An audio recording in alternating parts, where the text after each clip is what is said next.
రాజమహేంద్రవరం గౌతమఘాట్లో వేంచేసి ఉన్న శ్రీ ధర్మశాస్త్ర ఆధ్యాత్మిక కేంద్రం అయ్యప్ప స్వామి ఆలయంలో 3వ సంవత్సరం దివ్య పడి పూజ అంగరంగ వైభవంగా జరిగింది. ఆలయ ట్రస్టీలతో పాటు పెద్ద ఎత్తున గురుస్వాములు భక్తులు హాజరై స్వామివారిని దర్శించుకున్నారు. గౌతమఘాట్ పరిసర ప్రాంతాలు స్వామియే శరణమయ్యప్ప అంటూ శరణఘోషతో మారుమోగాయి. సోలే గురుస్వామి, కటారినగర్ శ్రీను గురుస్వామి, ఇసుకపల్లి సుబ్రహ్మణ్యం గురుస్వామి ఆధ్వర్యంలో భోగి పురస్కరించుకొని ఈ అయ్యప్ప స్వామి పడిపూజ మహోత్సవాన్ని నిర్వహించారు. ఆలయ తంత్రి నందకృష్ణన్ నంబుద్రి శాస్త్రోక్తంగా అయ్యప్ప పడిపూజను జరిపించారు.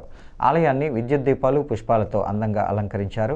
చలపతి గురుస్వామి 76వ జన్మదినోత్సవాన్ని పురస్కరించుకొని ఆలయ వ్యవస్థాపకుడు, మాజీ మంత్రి జక్కంపూడి రామ్మోహన్ రావు కుటుంబ సభ్యుడు జక్కంపూటి విజయలక్ష్మి, ట్రస్టీలు చల్లా శంకర్రావు, పొలసానపల్లి హనుమంతరావు, మంతెన కేశవరాజు ఆయనను ఘనంగా సత్కరించారు. అనంతరం చలపతి గురుస్వామి శిష్య బృందం, గురుస్వాములు ఆయనకు దుస్సాలువ, పూలమాలలతో ఘన సన్మానం చేశారు. గురుస్వాములకు కూడా దుస్సాలువ, పూలమాలలతో సత్కారం జరిగింది. పిచ్చుక సత్యనారాయణ శిష్య బృందం భక్తి గీతాలు ఆలపించారు. కార్యక్రమం అనంతరం పడిపూజ జరిపించిన నందకృష్ణ నంబూద్రికి కూడా సత్కార కార్యక్రమం జరిగింది. ఈ కార్యక్రమంలో బర్ల సీతారత్నం, ఇసుకపల్లి వెంకట చైతన్య తదితరులు పాల్గొన్నారు. అనంతరం తీర్థప్రసాద వితరణ కావించారు.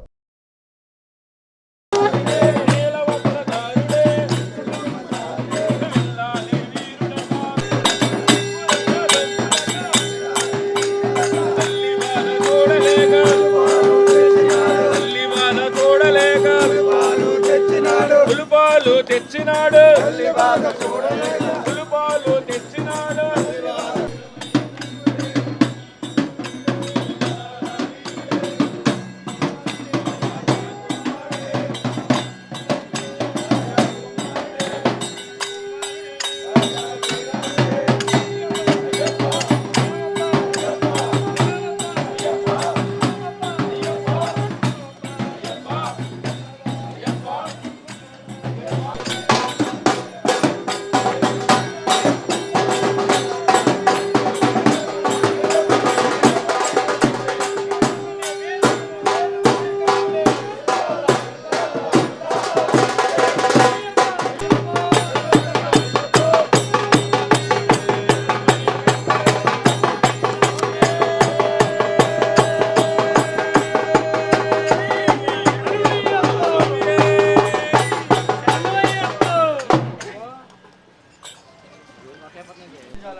ఆలయ ట్రస్టీలైనటువంటి శ్రీ చల్లా శంకరరావు గారు, పొలసాలపల్లి హనుమంతరావు గారు, రామకృష్ణ గారు, తోట సుబ్బారావు గారు, చలపతి గురుస్వామి గారు, హిమన్న మోహన్ రావు గారు, వరదా మురళ జయకుమార్ గారు, మన్య సుబ్బారావు గారు, చలగాళ్ళ సుబ్బారావు గారు, జాతి సత్యనారాయణమూర్తి గారు, వీరందరూ మమేకమై ఎంతోమంది ఉదాహరణ దాతల సహకారంతో ఈ అన్న ప్రసాద వితరణ ఈ రోజుతో పరిపూర్ణమైంది.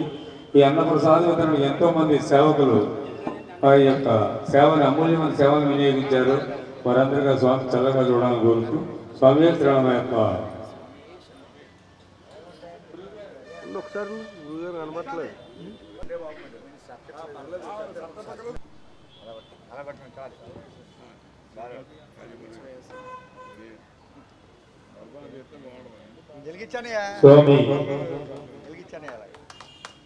స్వామి